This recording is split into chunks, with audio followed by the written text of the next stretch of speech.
Bonjour, nous sommes très heureux de vous accueillir à l'Institut Lumière dans le cadre du Festival national du film scolaire qui met à l'honneur la créativité cinématographique de nos élèves et le travail des enseignants et des partenaires culturels. On a d'ailleurs pu voir lors des premières journées du festival des productions impressionnantes, originales, preuve que nos élèves ont véritablement une soif d'imagination, constante d'ailleurs, et l'éducation à l'image, on peut dire, ou devrions-nous dire plutôt l'éducation aux images, est une de nos priorités au quotidien. Depuis quelques années, et plus généralement depuis l'après-Covid, les interrogations sur l'intelligence artificielle se sont généralisées dans nos conversations d'enseignants ou de partenaires culturels entre engouement et réticence. De nombreuses formations, tables rondes, rapports, revues commencent à voir le jour et à accompagner les professionnels, les enseignants dans cette voie. Je me souviens, il y a une trentaine d'années, lorsque j'étais étudiante en cinéma à Lyon 2, quand on devait faire des recherches, des fiches sur les réalisateurs, des petites synthèses, on venait ici d'ailleurs, on montait à la bibliothèque de l'Institut Lumière et on passait beaucoup de temps, qui est 2 étages plus haut, on passait beaucoup de temps dans cette petite bibliothèque. On avait nos petits moniteurs avec nos petites télévisions, avec le magnétoscope. On regardait des films d'auteurs, de réalisateurs qu'on connaissait un peu moins, comme Abel Gance ou Griffith. Et au milieu, parfois d'ailleurs, de conversations assez passionnantes derrière nous de Bertrand Tavernier, Raymond Chira, qui s'enflammaient sur le cinéma, qu'on écoutait d'une oreille distraite. Et c'est vrai qu'on passait beaucoup de temps pour avoir les informations. Dernièrement, j'ai demandé à mes élèves d'aller sur ChatGPT pour faire une petite recherche sur Abel Gance qu'ils ne connaissaient pas, bien évidemment, comme moi, au début, quand j'ai commencé en tant qu'étudiante en cinéma. Et en quelques secondes, ils ont sorti une petite fiche bien détaillée sur le parcours d'Abel Gance, sur les films clés, J'accuse, Napoléon ou La Roue. Ce qu'Abel Gance avait apporté aussi au niveau du montage. Et ils ont pu ensuite, en fonction de cela, aller chercher en ligne des extraits de ses films et de son travail. En moins d'1 heure, ils ont plus ou moins répondu finalement à ma demande. En un sens, cette accessibilité fulgurante finalement au savoir peut s'avérer comme être une révolution finalement. Mais on peut se demander quand même, est-ce qu'on sera toujours acteur finalement de la création ? Comment prendre en compte cette évolution dans nos pratiques et dans les apprentissages d'éducation artistique et culturelle de tous les élèves. Et c'est pour étayer cette réflexion que nous accueillons aujourd'hui des intervenants chevronnés et de qualité que je vais vous présenter. Alors, on a d'abord Guillaume Saez, qui est docteur et chercheur en mathématiques, fondateur de la chaîne YouTube Science Trash. Et Guillaume Saez intervient régulièrement sur l'histoire de l'intelligence artificielle et la manière de la rendre accessible à un plus grand nombre. Ensuite, à côté de Guillaume, on retrouve donc Julie Higounet, experte en pédagogie, formation et développement professionnel, fondatrice de l'organisation Eduman et rédactrice aussi au cahier pédagogique. Et elle a récemment coordonné avec Jean-Michel Zakhartchouk, le numéro 593 du mois de mai des cahiers pédagogiques, intelligence artificielle et pédagogie, que nous avons des revues à disposition des personnes qui pourraient être intéressées. Jean-Michel Zakhartchouk, professeur honoraire, agrégé de lettres modernes, formateur et pédagogue, longtemps rédacteur en chef des cahiers pédagogiques et toujours rédacteur actuellement. Et il a également coordonné la revue Intelligence artificielle et pédagogie.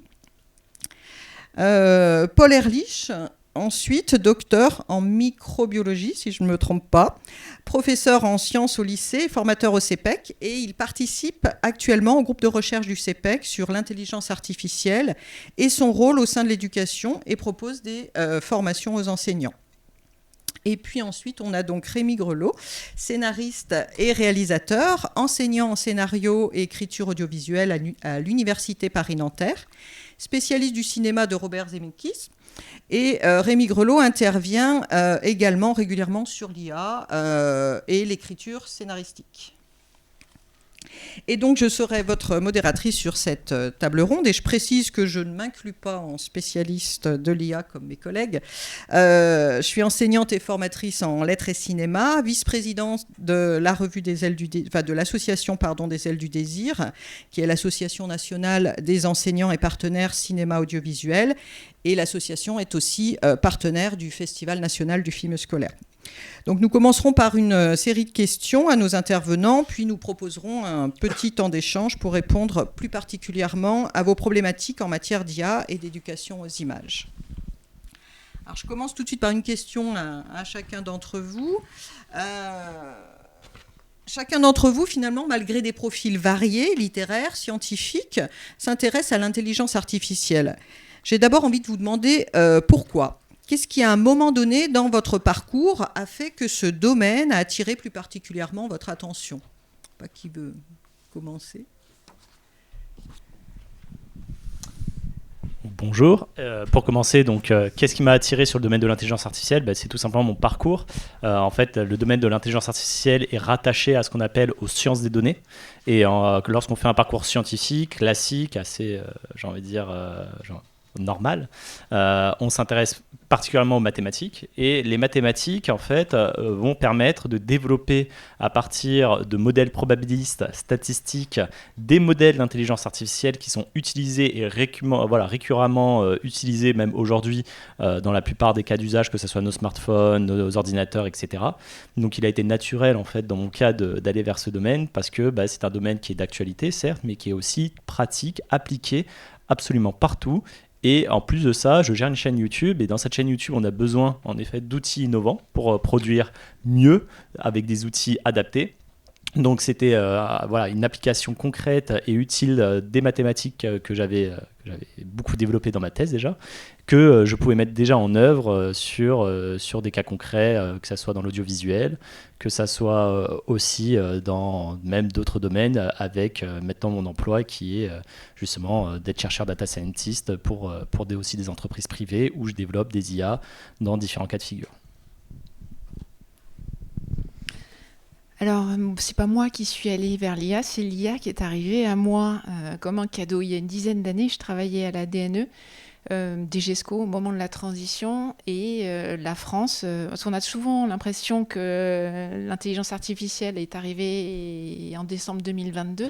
C'est toujours bien de dire que c'est là depuis très longtemps et que le ministère s'y intéresse depuis de l'Éducation nationale au moins depuis une dizaine d'années, plus. Et qu'est-ce qui s'est passé il y a une dizaine d'années ? C'était les premiers appels à projets du ministère de l'Éducation nationale pour développer les plateformes d'apprentissage de la lecture et de mathématiques. Alors ça a commencé au cycle 2, en faisant appel à des startups, à des académies, pour développer des outils qui sont aujourd'hui en fonctionnement et que vous connaissez peut-être comme Mathia, comme la Lilo, comme d'autres. Et ce travail-là a commencé il y a une dizaine d'années. Donc, l'IA est arrivée comme ça et ça a été une jolie révolution que je n'ai jamais lâchée depuis, puisque c'est un outil, j'espère qu'on reviendra dessus sur la table ronde, d'accessibilité formidable pour les élèves les plus vulnérables et pour les enseignants les moins bien outillés. Et aujourd'hui, je crois qu'il y en a malheureusement beaucoup sur le terrain.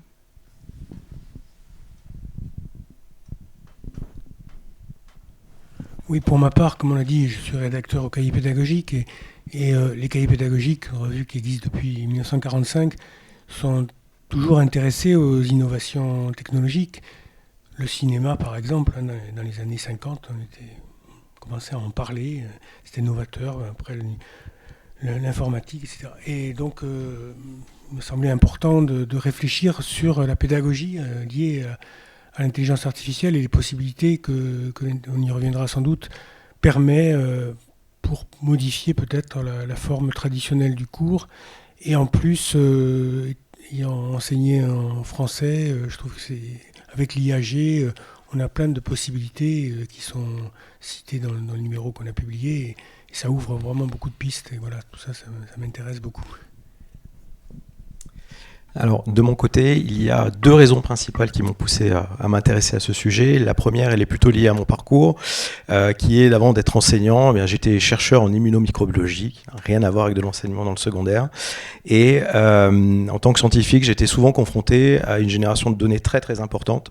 Et l'un des gros challenges auxquels on était confronté, c'était le traitement de ces données-là, de manière à optimiser au maximum la partie expérimentale et puis le coût industriel du développement d'un médicament, d'un vaccin, de choses comme ça. Et donc, quand je me suis retrouvé du côté enseignant à parler d'intelligence artificielle et puis d'outils qui pouvaient être à disposition des enseignants et des élèves, forcément, j'étais un petit peu plus attiré par ça. Et cette attirance, elle est d'autant plus forte qu'effectivement, je suis confronté en tant qu'enseignant tous les jours à cet engouement très fort de la part des élèves et du corps enseignant vers des choses qu'on ne connaît pas si bien que ça, qu'on a du mal à cerner complètement dans son fonctionnement et dans la manière dont on peut l'utiliser. Et je trouve qu'effectivement, ça va être des choses qu'on va pouvoir discuter pendant cette table ronde plus posément. Alors moi, en tant que scénariste et réalisateur, je vais un peu rebondir sur ce que dit Julie, c'est l'IA qui s'est intéressée à nous. Dans le sens où un nouvel outil de cette nature a beaucoup intéressé le secteur, mais surtout dans la strate des producteurs et des diffuseurs, et dans une optique d'optimisation commerciale de l'industrie. C'est-à-dire qu'en gros, comment l'IA peut servir peut-être le développement des projets de séries et de films et faciliter l'accès à un tri de plein d'œuvres et éventuellement essayer d'anticiper le succès d'une œuvre ou d'une autre. Et ça, c'est une vision un peu utopique qui a beaucoup interpellé le milieu, le secteur, et beaucoup inquiété sur des pratiques abusives qui pouvaient avoir lieu. L'aspect positif, c'est que les scénaristes et les réalisateurs se sont rendus compte de la valeur de leur métier, de la nature spécifique d'un métier créatif face à un nouvel outil numérique et des questions que ça pouvait susciter pour le meilleur et pour le pire. Et je dirais, pour simplifier, que notre enjeu, il n'est pas tant sur la pratique et l'usage de l'outil en lui-même, dont on va parler mieux après.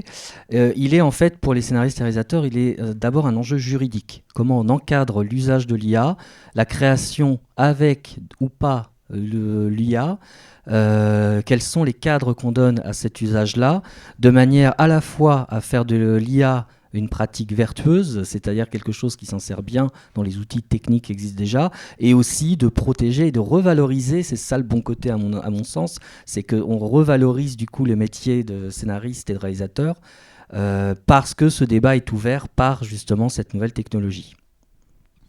Merci. Oui, justement, c'est vrai que ce thème juridique, on en reparlera un petit peu après. Moi, j'avais envie avant de distinguer quand même, parce qu'on est en tant qu'enseignant, pas toujours au point là-dessus, parce qu'on entend souvent parler d'IA générative face à l'IA traditionnelle. Quelle définition accessible à tous, finalement, on pourrait donner, et quelles sont les différences entre les deux ? Et est-ce que vraiment l'IA est à la portée de tous et de toutes les matières à l'école ? Je ne sais pas qui veut commencer par rapport à...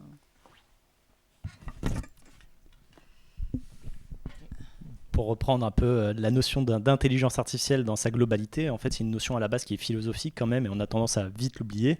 La notion d'intelligence artificielle, c'est vraiment l'art en fait de vouloir toujours reproduire un comportement humain. Et en fait, cette notion existait même dès l'Antiquité, avec la volonté un peu de recréer, j'ai envie de dire, un être artificiel d'une façon ou d'une autre. Et ça a été développé au cours du temps, des âges, avec les philosophes des Lumières dans leurs écrits sur la pensée, sur la vérité ou autre. Et Leibniz avait écrit un livre que j'avais parlé à plusieurs reprises lors de d'autres interventions, qui s'appelle The Arte Combinatoria en 1555, qui développe un algorithme pour essayer de démêler le vrai du faux au cours d'une conversation. Donc ce sont les premiers modèles d'intelligence artificielle qui existaient et qui sont à la base des écrits philosophiques.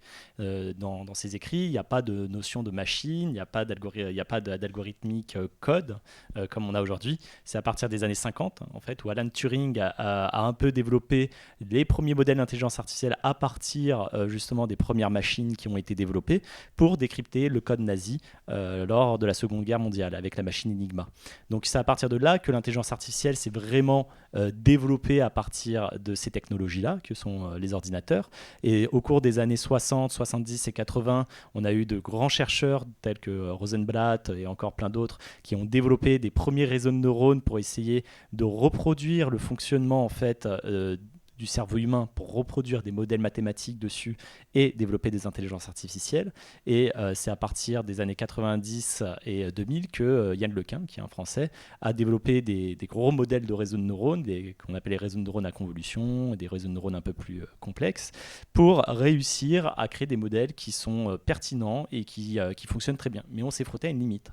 On a connu en fait 2 hivers de l'IA, hein, il faut savoir à ce moment-là, parce que pour que ces modèles d'intelligence artificielle fonctionnent correctement, il fallait une grosse quantité de données.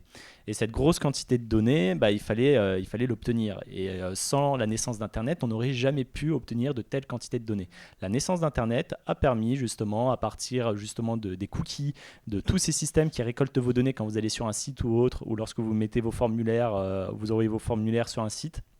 Tout ça, ça a permis d'avoir une quantité de données extraordinaire pour les data scientists qui ont pu développer tout ça pour entraîner leurs modèles avec des nouveaux sites, des nouvelles technologies, des nouvelles cartes graphiques par exemple qui ont permis de faire tourner ces réseaux de neurones de façon plus rapide, moins coûteuse en temps et de créer des modèles aujourd'hui qui sont des modèles d'intelligence artificielle qui permettent de faire de la prédiction souvent. Donc on essaye de prédire à partir des données passées un comportement futur. Donc quand on écrit en fait une requête sur ChatGPT, en fait c'est des tâches de prédiction qui sont effectuées. Comme nos précogs dans Minority Report. Tout à fait, exactement. C'est un peu ça, on va détecter le prochain crime.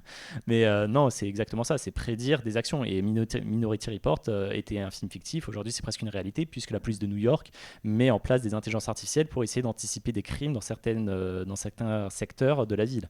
Donc on commence à s'y approcher. Mais aujourd'hui, la grosse technologie qui a vu le jour, c'est ces modèles d'intelligence artificielle générative, c'est les Gen AI, qui aujourd'hui justement chamboulent un peu tout parce que ça permet à partir de ces modèles de prédiction à générer de nouvelles données. Parce que quand on prédit en fait, on génère une nouvelle donnée. Et donc en utilisant ces modèles-là pour générer par exemple de nouvelles données, que ce soit du texte, des images ou du son, on arrive à recréer des modèles d'intelligence artificielle qui sont capables de, par exemple, nous aider dans des tâches du quotidien telles que du code, telles que la création de scénarios ou autres. Mais ce qu'on oublie souvent, c'est comment ils fonctionnent. Et ça fonctionne souvent à partir de données, comme je disais, de bases de données qui sont récoltées, qui sont passées, qui peuvent contenir donc des biais, qui peuvent justement être récoltées sur des secteurs délimités, donc qui ne sont pas forcément représentatifs d'un cas d'usage ou d'une population. Il faut comprendre d'où vient la donnée, il faut comprendre comment sont entraînés aussi ces modèles. Ce sont des modèles mathématiques. Donc, est-ce qu'il y a une explicabilité sur la façon dont ces modèles fonctionnent? Est-ce que ces modèles sont robustes? Est-ce qu'il y a des intervalles de confiance, c'est-à-dire sur ces prédictions, donc sur la façon dont les modèles vont générer de la donnée? Est-ce qu'on a un intervalle sur lequel on est sûr que le modèle va répondre correctement ou non? Le modèle peut halluciner, c'est-à-dire répondre des choses fausses. Quand vous demandez à ChatGPT certaines questions ou certains types de requêtes, il est capable de se tromper. Donc il faut être capable aujourd'hui d'avoir quand même une expertise ou avoir du recul sur les modèles d'intelligence artificielle qu'on utilise parce que il y a tout un historique derrière tout ça pour comprendre que ce ne sont pas des modèles forcément les plus parfaits qui existent dans ce qu'on a créé en tout cas en mathématiques. Si je peux juste rajouter une petite chose et puis peut-être te poser une question.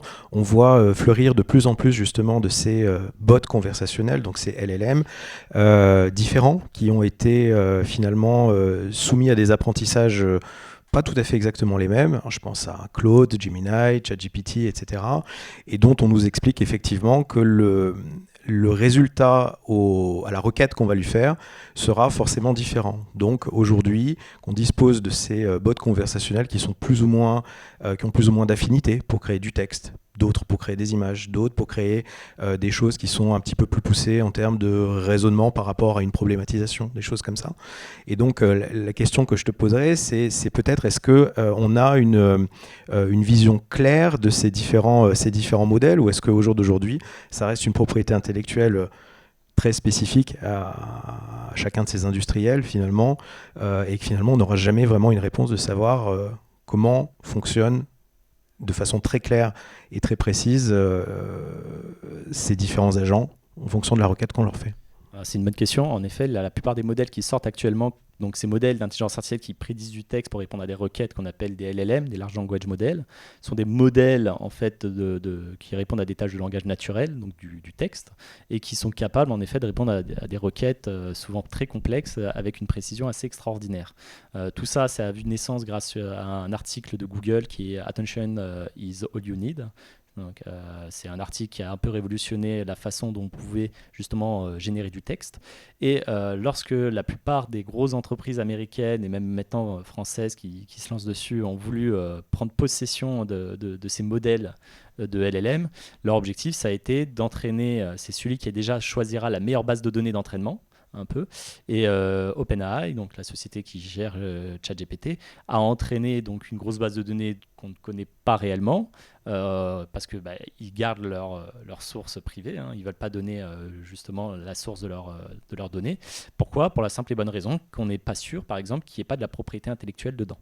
Ça, on ne le sait pas. Donc peut-être que dans ChatGPT, il y a des données qui sont protégées par la propriété intellectuelle, et ça serait gênant pour eux de le dire publiquement. Alors ce qui a été fait, par exemple, c'est que Llama, le modèle qui a été développé justement par Facebook et Yann Lequin qui est devenu directeur scientifique de Facebook, lui a rendu totalement libre d'accès la base de données d'entraînement de Llama.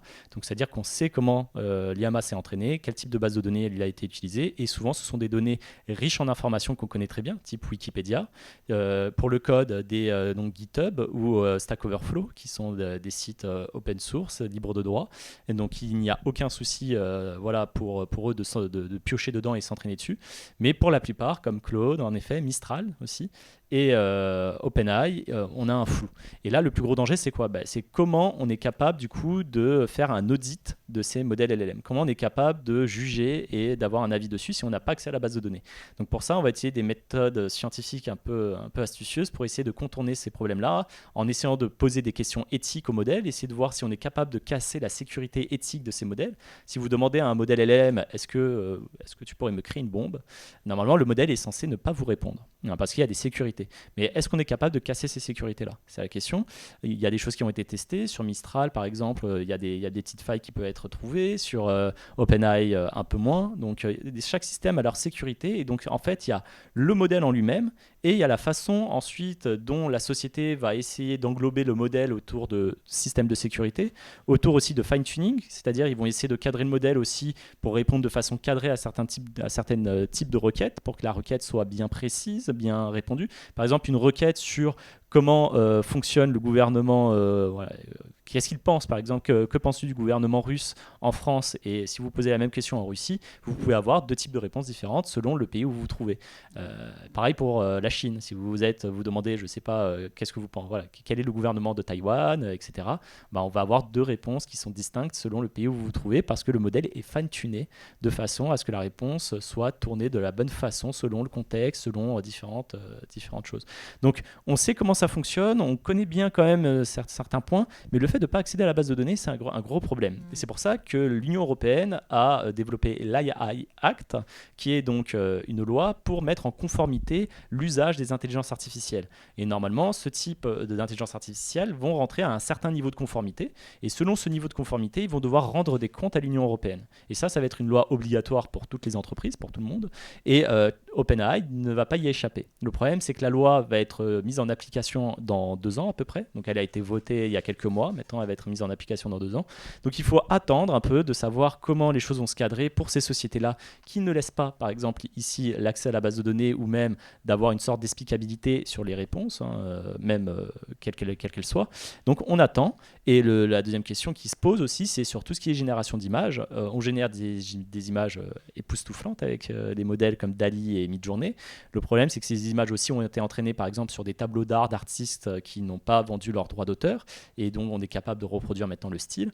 Qu'est-ce que ce type, par exemple, de modèles vont connaître comme type de juridiction, en tout cas, dans l'Union européenne, mais aussi dans la France, dans les pays, parce que chaque pays aussi peut y installer leur propre type de loi, comme ils ont fait en Italie. Donc, il y a des choses qui vont être mises en place et on attend un peu de voir aussi. Et c'est vrai que face à l'évolution grandissante des IA, on peut... Alors je pense à une vidéo de Science Trash que tu avais fait, l'IA détruira-t-elle l'humanité? Donc c'est vrai que par rapport à nos jeunes, nous aussi on peut s'interroger et se demander s'ils vont pas être capables de tomber aussi dans une forme de dépendance face à l'outil, et comment réussir finalement à leur donner les moyens de conserver leur réflexion analytique, leur esprit critique par rapport à l'IA. Mais ça, c'est ça qui est génial, c'est qu'on a des enseignants ici, Et donc oui, ils pourront y répondre. Mais en effet, ça se passe par, je pense, la formation, l'éducation. Je pense que même pas que les jeunes, d'ailleurs, hein. Un peu tout le monde va devoir s'éduquer à de nouveaux cas d'usage dans le quotidien. C'est-à-dire, avant, on avait les calculatrices, on a appris à les prendre en main, que ce soit à l'école, que ce soit un peu dans la société. Aujourd'hui, on va nous mettre en main des intelligences artificielles. Il faut aussi qu'on soit acculturé là-dessus, qu'on arrive à comprendre ce que c'est une intelligence artificielle de confiance. Qu'est-ce que c'est une intelligence artificielle de confiance? Quels sont les dangers? Qu'est-ce qu'une hallucination? Comment éviter ce type de problème? Tout ça, voilà, c'est notre travail aussi de formation. Je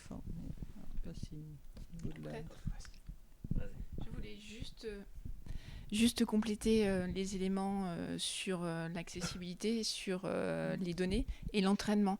Il y a quelque chose qu'il a dit qui est absolument fondamental et qui est à comprendre vite, et c'est que les modèles dont il a parlé, qui sont des modèles ouverts, ChatGPT, Gemini, Mistral français, sont entraînés sur des bases très ouvertes. Ce qui veut dire qu'on ne sait pas sur quelles sont les données qui servent à l'entraînement. Donc, ne sachant pas quelles sont les données, on a des retours et des réponses qui peuvent être un peu compliqués.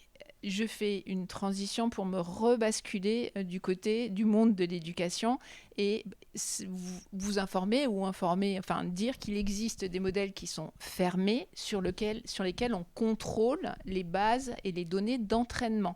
C'est-à-dire que les données n'arrivent pas par hasard et les modèles sont entraînés avec des données qui sont ciblées sur l'éducation, sur des champs très particuliers, par exemple comme la conception universelle des apprentissages, comme les besoins éducatifs particuliers, comme les élèves spécifiquement dyslexiques. Mais ces modèles-là, qui sont contrôlés avec des données dédiées à l'éducation, sont des modèles qui sont payants, par exemple.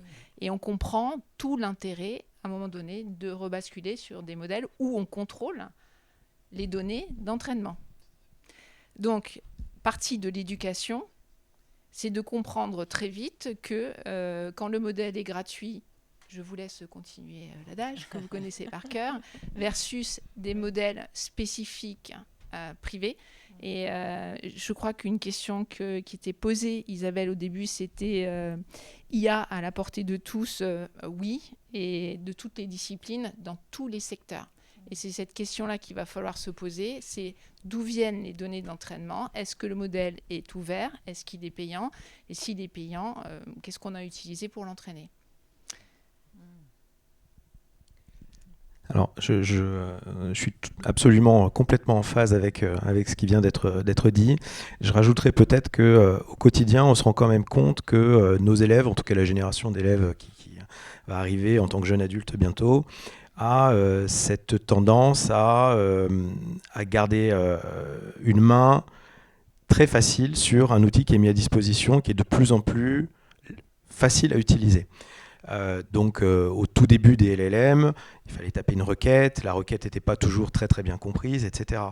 Et avec, je parle sous le contrôle de Guillaume, mais avec l'avancée exponentielle finalement des mises à jour de ces modèles récurrents, on en arrive aujourd'hui avec des modèles qui sont très simples d'usage. Et quand je dis très simple d'usage, c'est j'ai un téléphone dont la caméra est activée, qui voit en direct ce que je suis en train d'écrire sur une feuille de papier et qui résout quasiment en temps réel la requête que je lui demande. Et donc, finalement, avoir ça dans les mains quand on cherche la facilité, c'est toujours très tentant. Donc, effectivement, c'est à nous, éducateurs, de garder en tête, de montrer comment cet usage-là doit être encadré, avec les limites que vous avez citées tout à l'heure, et d'autant plus de bien leur faire comprendre que ces bases de données qui sont là, elles ont des limites. Tu parlais de Wikipédia tout à l'heure, de bases qui sont ouvertes. on ne sait pas réellement exactement comment ces modèles ont été entraînés sur quel type de données bien spécifiques, et on peut se retrouver face à des réponses qui ne sont pas tout à fait correctes, qui ne sont pas correctes scientifiquement, du côté littéraire, qui ne sont pas exactement la vision finalement qu'on pourrait en avoir dans un milieu éducatif, à proprement parler. Et je discutais de cette question avec des collègues de lettres, donc j'ai des collègues de lettres aussi avec moi aujourd'hui, qui me disaient très bien, faisons un test, on va essayer de donner à ChatGPT un texte de Marivaux par exemple, et puis lui poser la question sur une interprétation qui est sans doute très personnelle, c'est-à-dire qu'il y avait vraiment une émotion à faire partager à travers ça. Et en fait, ils se sont très vite rendus compte que les résultats qui étaient donnés étaient des résultats probabilistes qui étaient vraiment très simpliste par rapport à une interprétation personnelle qu'on pourrait avoir de choses qui sont bien plus poussées, dans lesquelles on trouve vraiment des limites à ces modèles-là. Est-ce qu'il n'y a pas aussi un phénomène de répétition dans les données que l'on retrouve, on pourrait plus facilement peut-être reconnaître que ça vient d'une intelligence artificielle? Comment ça fonctionne? Alors, je n'ai pas la réponse à cette question-là. Par contre, effectivement, si on en revient sur ces différents modèles qui existent, dans certains de ces bots conversationnels, on a des possibilités de créer des sous-bots qui sont personnalisés. Ça veut dire dans lesquels on va nourrir ces agents conversationnels avec des documents qui sont parfois personnels. Alors on a pu essayer avec des enseignants en formation, par exemple, de donner une base de données un peu plus restreinte avec des cours. Donc des enseignants qui ont rentré leurs propres cours, leur propre support de formation à l'intérieur, et demander en termes de sortie de requête à cet agent conversationnel de ne baser les réponses quasiment exclusivement que sur ces données-là. Donc ça, c'est accessible effectivement aujourd'hui. La contrepartie, c'est qu'effectivement, ce sont des fonctionnalités qui ne sont pas gratuites, souvent, et qui sont forcément payantes. Moi, je voulais revenir sur la question, est-ce que l'IA menace l'humanité, etc. Bon, je pense que c'est important, quand on est enseignant, de trouver placer le bon curseur entre la méfiance et l'adulation, l'angélisme et tout ça, quoi. Et c'est vrai qu'on sait bien que Socrate disait déjà que l'écrit allait tuer l'oral et que l'oral c'était une richesse que l'écrit allait détruire. Bon, c'est dans l'histoire des technologies, chaque fois les technologies sont conçues comme une menace. Les écrits sur la télévision dans les années 50 sont révélateurs aussi. Bon, et en même temps, effectivement, il faut cultiver aussi l'esprit de critique, de doute méthodique, etc. Mais récemment, j'étais à un débat à la Cité des Sciences à Paris où il y avait Elena Paschinelli, donc qui a beaucoup travaillé sur l'esprit critique, et qui disait que ce serait dommage que les enseignants ne parlent de, par exemple, l'IA en images uniquement à travers ce qui est connu, les images qui circulent. On voit Trump qui est arrêté par la police ou je crois Macron qui ramasse des poubelles, etc. Et de se polariser là-dessus sur la fausseté, etc. Sans voir, on y reviendra sans doute, sur la créativité, les possibilités, et y compris les réponses justes à des questions scientifiques. Et par exemple dans le domaine de la santé, où il y a des progrès formidables grâce à l'IA, et le même qui va dénoncer l'IA sera bien content peut-être d'être guéri d'une maladie grâce à l'IA, quoi. Pas grâce à l'IA tout seul, mais voilà. Donc il faut trouver la bonne mesure, et moi j'ai travaillé depuis longtemps sur cette idée d'esprit critique, et il faut faire la part des choses, quoi, et que l'esprit critique, c'est pas l'esprit de critique systématique des nouveautés. Et malheureusement, il y a quand même une frilosité. Il n'y a pas j'ai pas vu de sondage sur ce que ressentaient les enseignants par rapport à l'IA, mais j'ai peur que la méfiance soit très forte encore, et donc il faut rassurer tout en étant vigilant, bien sûr. Oui. Alors, si je peux ajouter une petite réponse à ce questionnement, nous on a fait un sondage, somme toute très restreint, hein. On a à peu près une 150aine de réponses d'enseignants de différentes matières, différents niveaux, etc. Et effectivement, ce qu'il en ressort, c'est très clairement qu'on est à un tournant majeur de l'éducation, voilà, mais qu'effectivement, il y a une méfiance, peut-être une défiance même, j'irai plus loin, en disant que à partir du moment, on en revient toujours à ce qu'on a dit tout à l'heure, qu'il n'y a pas une compréhension globale de cet outil-là, de la manière dont on l'utilise, c'est difficile de l'adopter et de le transmettre potentiellement à ses élèves. Et je pense que si on replace ça d'un point de vue un peu global sur le côté éducatif, c'est un débat qui ne peut pas être en dehors de la question du numérique à l'école. On sait très bien qu'aujourd'hui, voilà, on revient, ce débat est revenu vraiment sur le devant de la scène dernièrement, et très globalement, ça fait partie des choses dans lesquelles il faut garder en tête que c'est un maillon de cette utilisation du numérique à l'école et dans lequel eh bien, il va falloir réussir à trancher d'une façon ou d'une autre. Alors je suis tout à fait d'accord avec ce que Jean-Michel disait à côté, d'avoir un avis qui est finalement posé, qui va ni dans un sens ni dans l'autre, et de réussir à trouver un équilibre pour en exploiter ce qu'on peut. Finalement. Pour répondre à cette défiance, vous avez parlé de statistiques en disant que les chiffres ne sont pas encourageants. Moi, ça m'inquiète parce que je suis chercheur dans le domaine quand même. Avoir une défiance sur ce domaine de l'intelligence artificielle est en fait un peu absurde parce qu'elle existe depuis bien longtemps, comme je vous l'ai dit, pour commencer. Mais en plus, surtout, ce sont des outils qui nous aident au quotidien dans plein de petites tâches assez simples et anodines qu'on n'a même pas conscience. Quand vous recevez votre colis Amazon en 2-3 jours, vous êtes bien content, mais c'est parce qu'on a optimisé les trajets. Et optimiser les trajets, ce sont des intelligences artificielles qui travaillent dessus pour le faire de la façon la plus optimale possible.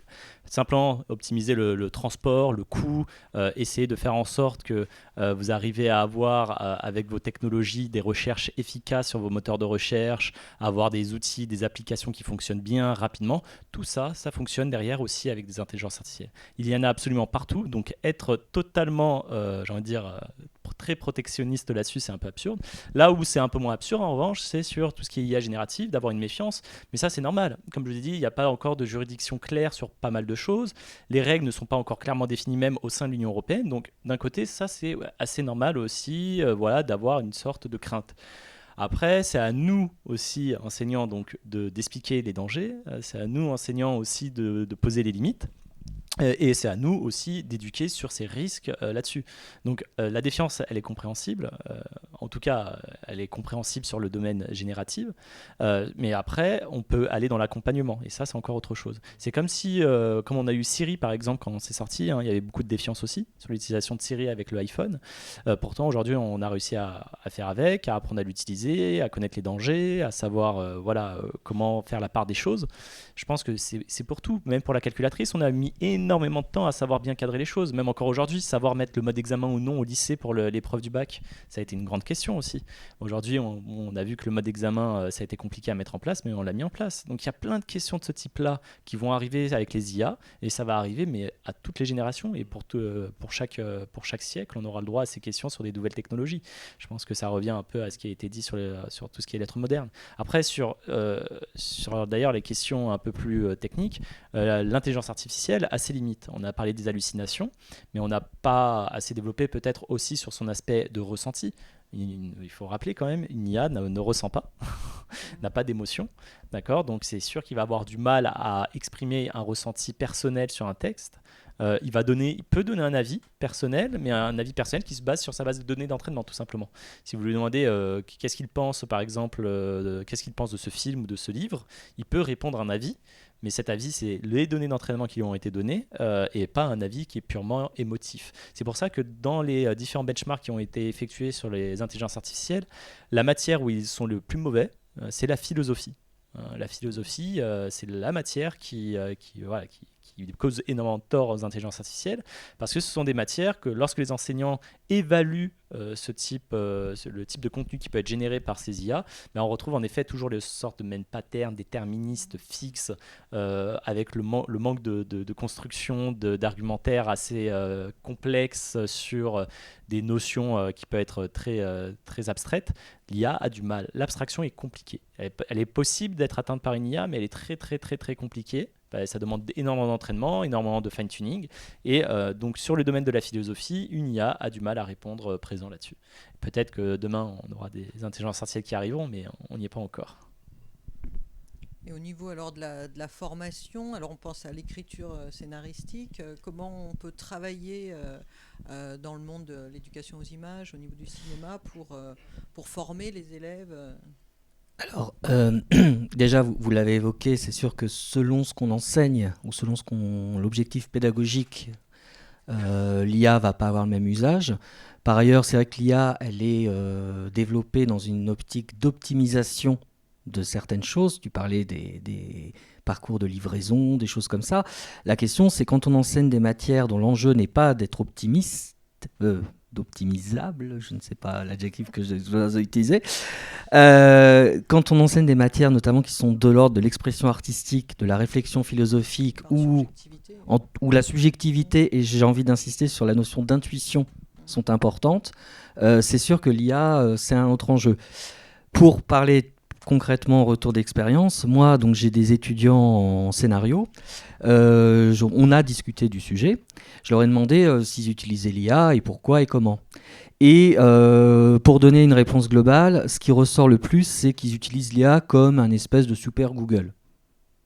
Ça leur permet en gros de trouver des ressources de manière plus rapide. Ça leur permet d'avoir des synthèses rapides de fais-moi un commentaire sur tel film. C'est pas tant pour ce qu'ils doivent rendre une copie sur le film, c'est plutôt pour avoir une espèce de vision générale du film pour pas avoir à le regarder parce que 2 heures c'est trop long.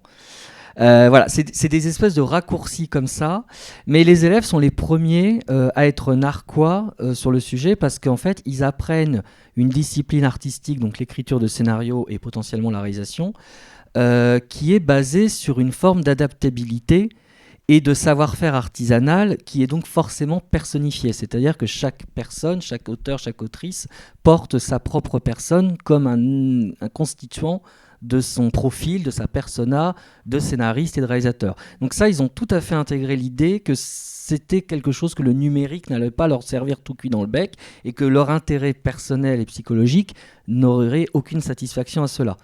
Donc ils sont d'une certaine manière assez revêches avec l'outil tout en l'utilisant de manière ludique. Donc ils ont beaucoup d'humour sur l'IA, justement. Beaucoup plus, je pense, que les enseignants qui s'en inquiètent, mais c'est normal. Nous, on a un grand enjeu autour de ça. Et en fait, c'est ça. Et alors, le truc... c'est ça, le plaisir de la création, il est là. Et puis, c'est aussi un plaisir, ne pas oublier que le scénario et la réalisation sont des arts collaboratifs, où c'est très important de travailler en groupe, même avec des disciplines et des pratiques différentes, distribuées de manière variable. Donc cette notion-là, effectivement, l'IA n'y répond pas, enfin elle est hors sujet du point de vue des étudiants et même des enseignants. Par ailleurs, ils ont un rapport ludique à l'IA, et moi ce qui m'a beaucoup plu comme réponse, c'est qu'ils me disaient à un moment je sèche, ça ils l'ont tous fait, je sèche, donc je lance une discussion avec ChatGPT ou autre pour brainstormer sur un sujet. Tiens, fais-moi un scénario qui croise Mad Max et Titanic, ils regardent ce qui sort et ils s'amusent en fait, ils brouillonnent, ils brainstorment, ils s'amusent, et cet aspect ludique, alors moi je le trouve positif parce que c'est l'écriture scénaristique, elle est basée sur l'apprentissage de techniques, mais qui ne sont pas des algorithmes créatifs. Ce ne sont pas des choses scientifiques. On apprend des formes structurelles, personnages, dialogues, structures, en 3 actes, en 9 ceci, en 8 cela, peu importe. Il y a plein de variantes qui vont peu ou prou vers la même direction. Mais cet outillage, on l'apprend pour ensuite créer quelque chose de personnel, ce qui est, à mon avis, le cas de toutes les matières artistiques de manière générale. Et donc, ils savent très bien que ce n'est pas l'IA qui va optimiser ça, puisque cet apprentissage, il est d'abord théorique. Et par ailleurs, en fait, ils n'ont aucune valeur à refiler ça à un outil numérique, aussi performant soit-il. Et donc, ils l'utilisent avec une certaine distance. Et mon inquiétude, elle est plutôt sur ce que je disais un peu tout à l'heure, elle est plutôt sur le fantasme qu'en aurait le secteur de la production et de la diffusion, qui sont dans des logiques beaucoup plus optimisables de leurs pratiques commerciales et qui peuvent peut-être essayer d'en abuser, sachant qu'il y a déjà des pratiques abusives des métiers de scénaristes et réalisateurs qui ont des protections sociales pauvres, des statuts précaires, etc. Je peux y revenir à l'envie. Et en fait, ce qu'on enseigne aussi quand on prend le métier de scénariste et de réalisateur à des étudiants, c'est qu'on leur apprend aussi une réalité du terrain, du milieu qui les attend, où l'intuition, pas seulement artistique, mais l'intuition humaine, sentir qu'on va pouvoir collaborer avec des gens, sentir qu'il y a des personnes avec qui on n'a pas d'affinité artistique ou thématique, sentir ces choses-là, c'est des choses qui s'apprennent aussi par le biais de l'expérience. Donc, d'une certaine manière, là, je parle d'étudiants. Je sais pas, je peux pas trop parler pour des lycéens d'option audiovisuelle parce que je connais moins, même si j'ai déjà fait un atelier dans une classe de première en option audiovisuelle. Mais il n'y a pas ce rendu scolaire. En fait, ce qu'ils doivent produire comme documents, c'est souvent des documents de scénario, de dossiers, qui sont quasiment les mêmes formats que ce que les scénaristes professionnels écrivent pour des aides à l'écriture, des subventions ou des marchés des producteurs. Et ces documents-là, quand bien même ils vont utiliser l'IA pour brouillonner une note d'intention, la note d'intention, donc c'est la note d'intention comme son nom l'indique, on explique les intentions artistiques d'un scénario et on complète ce qui nous semble peut-être manquer dans le scénario, à savoir l'origine du projet, pourquoi en tant qu'auteur on a envie de le défendre ou de le raconter de telle manière, des références, des inspirations culturelles. Donc tout ça, je sais qu'il y a beaucoup de scénaristes, même professionnels, qui ont une tendance à vouloir utiliser ChatGPT pour essayer de produire des brouillons, mais systématiquement, tout le monde derrière va le réutiliser. Donc, il y a un impensé sur la question au stade de l'enseignement où je pense qu'en fait, les étudiants comme nous, les enseignants, les intervenants, en fait, on balaye un peu le truc parce que, alors encore une fois, là, c'est un public de jeunes adultes, donc ils sont aussi une autonomie que n'ont pas les lycéens et les collégiens. On balaye un peu le truc parce que, d'une certaine manière, on sait que l'enjeu n'est pas là. C'est un peu, je ne sais pas si c'est une bonne réponse à l'évolution rapide de l'IA, si c'est la bonne méthodologie, mais en tout cas, c'est ce que je constate. Par ailleurs, juste un détail, à mon avis, sur la question de comment on prépare les élèves à avoir un regard critique sur l'outil, je pense que c'est la même question qui s'est posée quand Internet est arrivé il y a 25 ans et que ça a fait un peu paniquer tout le monde, ou quand on a inventé l'écriture au détriment de l'opinion de Socrate. Il y a l'idée que, en fait, il y a la recherche de la source. La notion de source aujourd'hui, alors ça vaut pour les chercheurs universitaires, ça vaut pour les journalistes. La notion de source, à mon avis, elle est la réponse à tout, à savoir d'où viennent les sources, comment l'IA s'entraîne. Et de toute façon, même si en recherche, même quand on écrit un livre sur Zemeckis ou qu'on fait un mémoire universitaire, en recherche, on va souvent commencer par une page Wikipédia. Mais qu'est-ce qu'on regarde ? On regarde les notes, on regarde les ressources. Et en fait, cette méthode-là, à mon avis, elle doit s'enseigner.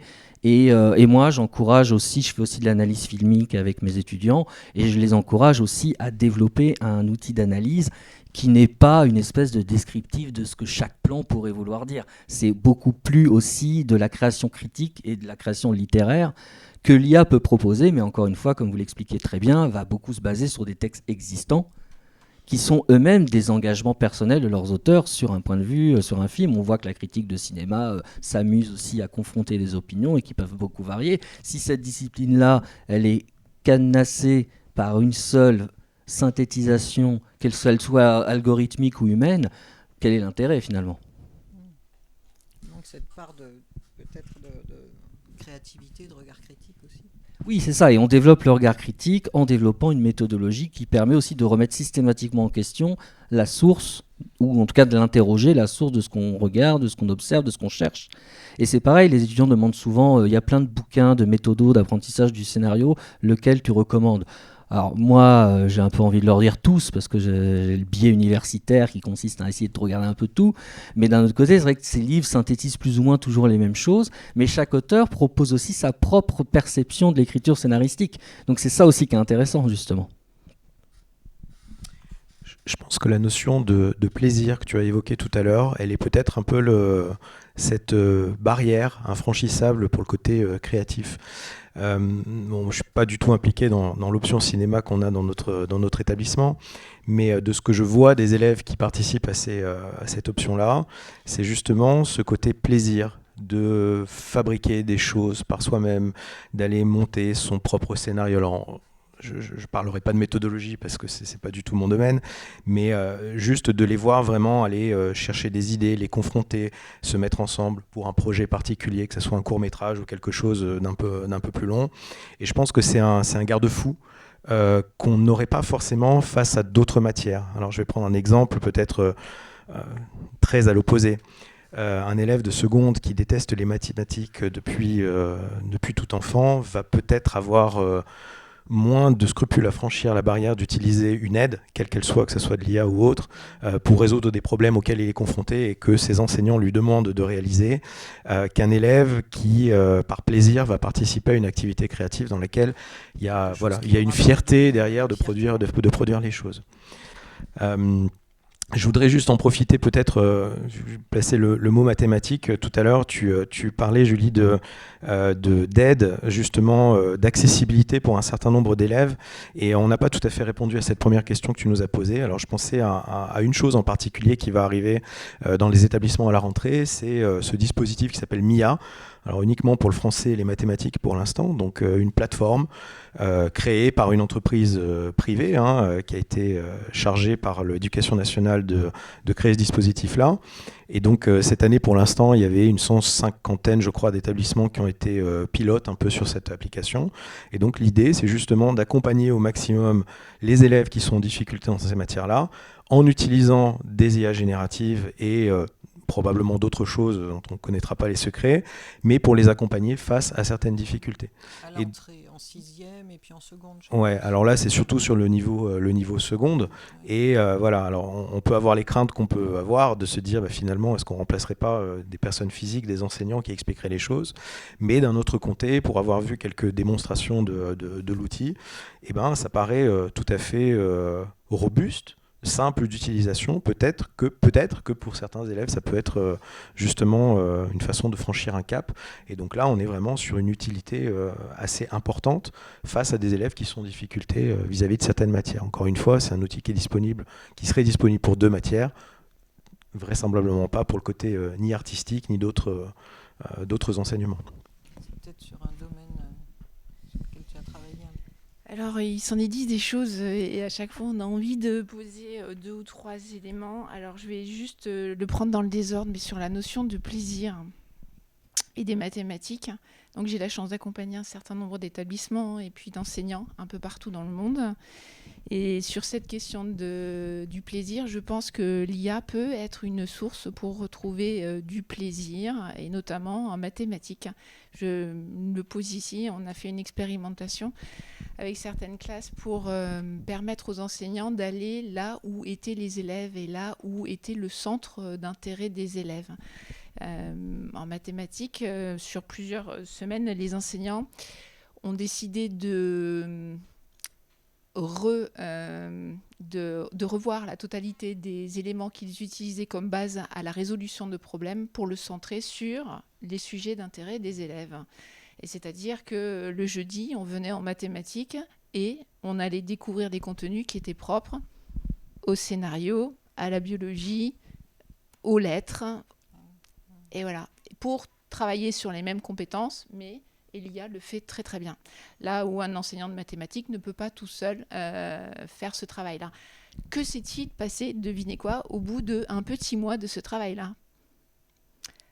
Tout le monde attendait avec impatience le jeudi ou le vendredi, cours sur lequel on allait avoir des contenus complètement adaptés à ses propres éléments personnels de désir, de passion, sujet très personnel de développement. Donc ça, c'est un premier élément. Le garde-fou, sur le garde-fou qui ferait en sorte que parce qu'on travaille collectivement ou parce qu'on est passionné ou parce que... Je ne sais pas si le garde-fou il va être suffisant longtemps. Je pense qu'il y a quelque chose aussi qui biaise les retours des élèves qu'on a, c'est qu'ils savent tous un peu que c'est un peu triché que de l'utiliser. C'est pas vraiment dit, les règlements scolaires sont pas encore complètement au point, donc ils vont pas venir nous dire tout de suite que c'est le kiff total et qu'ils ont appris des tonnes de choses. Donc ils savent que par rapport à l'adulte et à l'institution, c'est quand même un peu mieux de dire que c'est pas ce qu'on attend et qu'on est beaucoup mieux à ne pas l'utiliser parce que quelque part c'est la réponse attendue.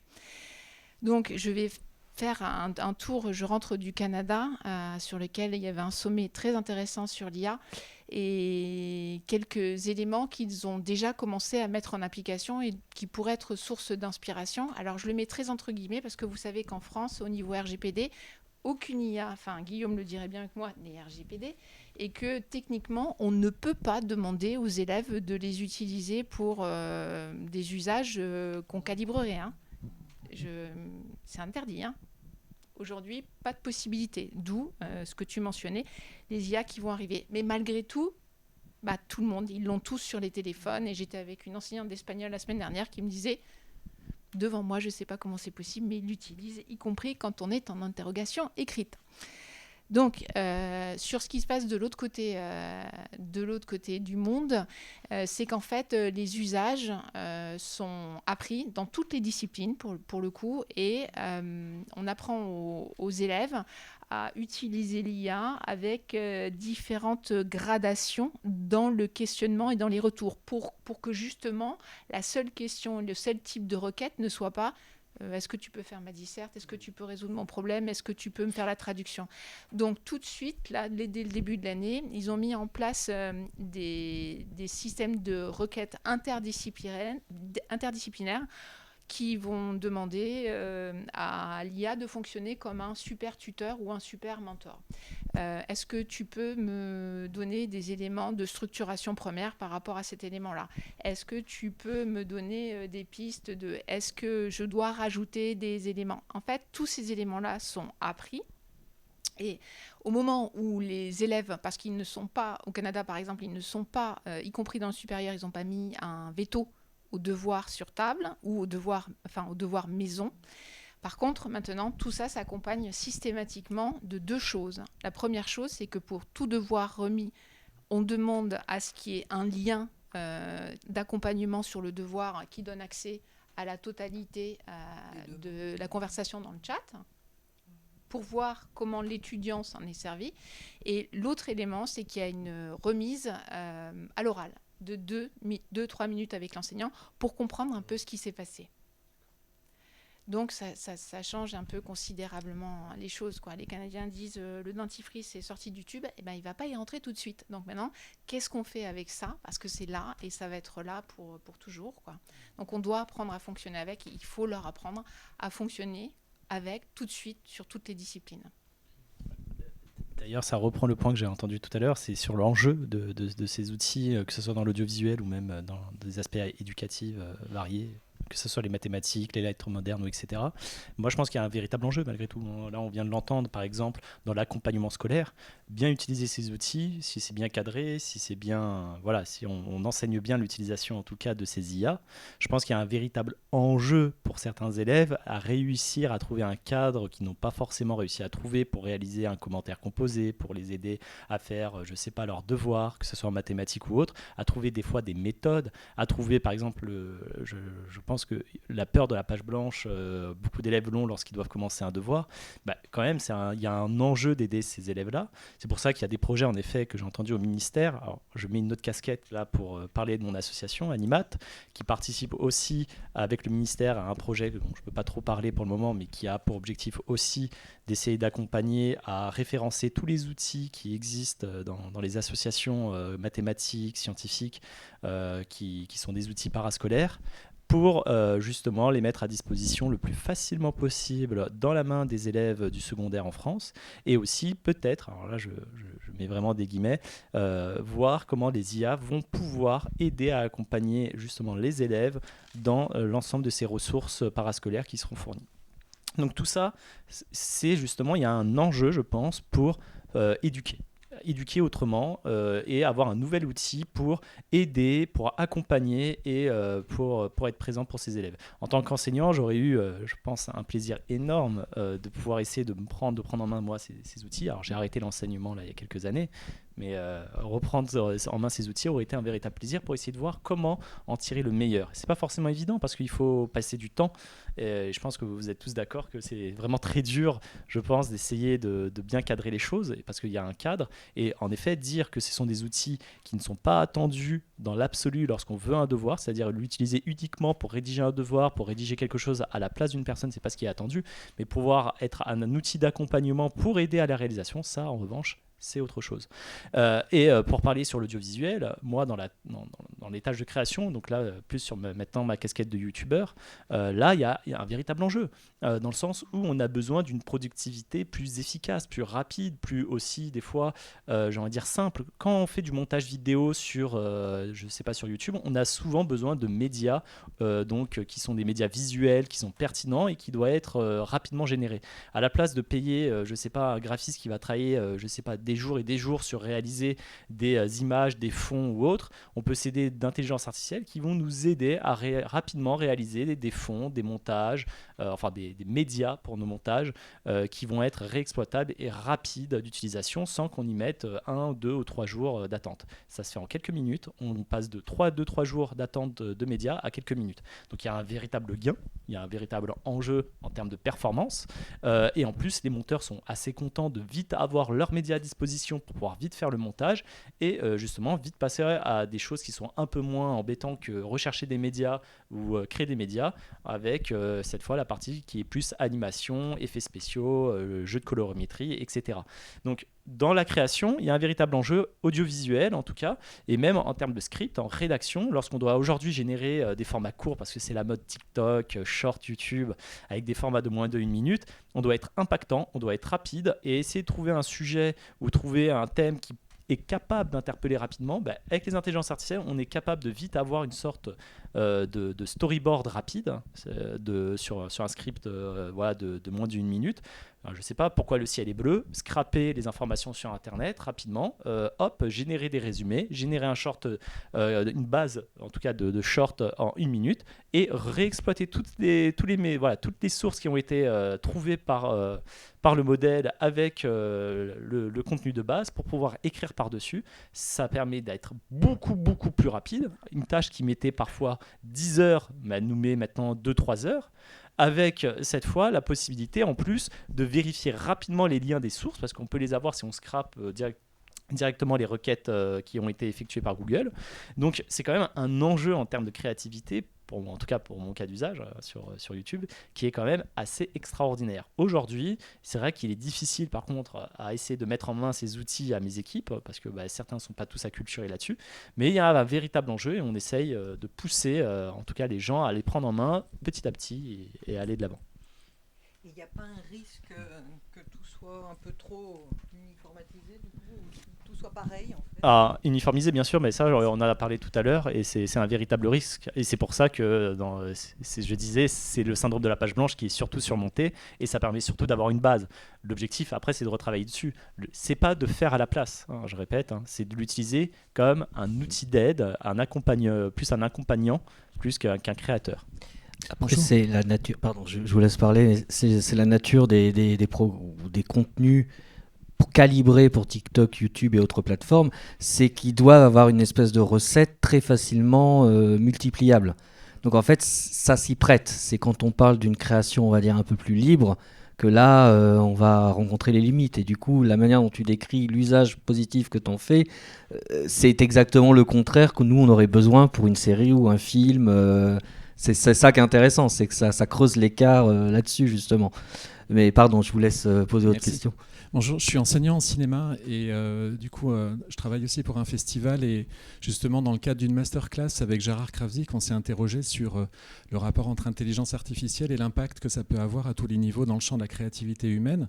Alors, dans son dernier livre, Étienne Klein, dans son ouvrage Court-circuit, se dit assez rassurant puisqu'il explique que l'intelligence artificielle n'est pas intelligente parce que, comme vous l'avez dit, je suis arrivé en retard, mais peut-être que vous avez déjà abordé toutes ces questions, n'est pas interprétative et du coup n'intervient pas dans le champ de l'émotion. Malgré tout, Gérard Kravzik se disait moins rassurant puisqu'il a collaboré à la réalisation d'une série aux États-Unis où l'IA intervient à tous les niveaux, c'est-à-dire à l'écriture du scénario, après aussi au niveau du tournage, puisque l'IA, maintenant, il y a des logiciels qui arrivent à créer des décors, même à reproduire les apparences des acteurs. Alors de la même manière, voilà ma question, de la même manière que Francis Fukuyama disait, parlait de la fin de l'histoire avec l'avènement des démocraties occidentales, peut-être que sur le plan de la philosophie politique, on peut interroger la véracité de son point de vue. Est-ce qu'on peut aussi parler de fin de l'histoire de la pensée humaine, sans être catastrophiste, avec l'avènement d'IA prospectives, génératives, autocorrectives, qui ont des modèles mathématiques qui permettent justement de se déployer à l'infini? Alors c'est une question très technique pour le coup, et en effet c'est intéressant parce que ces modèles qui deviennent de plus en plus performants, on se demande en même temps où sont les limites. Et c'est là où ça fait peur, parce que s'il n'y a pas de limite, on se demande à quel moment on aura besoin du coup de penser. Et c'est là où on commence à être un peu frustré, mais c'est là où on est vite rassurant. C'est que ces modèles, ils ne sont pas pour le moment surperformants. C'est ce qu'on a traité un peu au début, c'est qu'aujourd'hui on a besoin de créer des modèles de confiance. Ces modèles de confiance reposent sur de nombreux piliers que dans mon travail, on a défini sur 8 piliers, ça peut être la gouvernance, la robustesse du modèle, la performance que va réaliser le modèle, l'éthique. Les modèles peuvent générer des biais sur lesquels il s'est entraîné tout simplement. Donc on entraîne sur des bases de données assez facilement, et il y a eu dans le passé des histoires dramatiques sur des modèles qui ont été entraînés sur des bases de données remplies de biais, comme par exemple le recrutement. Lorsque vous voulez embaucher un poste de cadre par exemple, vous allez entraîner votre base de données sur des données qui contiennent une majorité d'hommes, et du coup il va recommander moins le poste de cadre à des femmes. Donc il reproduit un biais qui a été effectué sur des bases de données, et ça c'est une histoire vraie, ce que je raconte. Une histoire qui a été produite récemment par une entreprise. D'autres entreprises qui par exemple entraînent leur modèle, je sais pas, de reconnaissance de visage. Alors, je pense à une entreprise en fait en disant ça, c'est des cas réels que je dis, mais, et qui en fait a entraîné juste ça sur des visages de personnes jeunes à la teinte claire, et du coup il n'est pas capable de marcher sur des personnes un peu plus âgées à la teinte un peu plus vieille. Donc tous ces modèles sont limités, c'est-à-dire limités à la façon dont on les a entraînés, à la façon dont on les a fait. Aujourd'hui en tout cas c'est ça. Demain on n'est pas à l'abri en effet. Justement, ma question porte sur demain, c'est-à-dire que est-ce qu'on peut imaginer des modèles autoprogrammables, autocorrectifs dans le champ du cinéma, c'est-à-dire d'aboutir à la fin de la créativité finalement, parce que ce que dit Étienne Klein dans son livre, c'est que finalement l'IA n'arrive pas à faire des courts-circuits. Pour le moment, on n'y est pas. C'est l'éloge du bug, c'est-à-dire le fait que la haute intelligence humaine permet de faire ces rapprochements inédits, ce que ne fait pas l'IA. Mais demain. Mais pour le moment, on n'y est pas, c'est vrai. Mais demain, en fait, ce qui est sûr pour le moment, c'est qu'on aura toujours besoin de façon de personnes à la fin pour contrôler l'exactitude, la précision de l'IA. Aujourd'hui, des médecins vont utiliser l'IA pour s'aider, par exemple, à réaliser des diagnostics, parce que les diagnostics qui sont effectués souvent par les intelligences artificielles sont extrêmement pertinentes, en fait. Donc, ça serait dommage de ne pas les utiliser. Est-ce que pour autant, on va leur faire confiance à 100% ?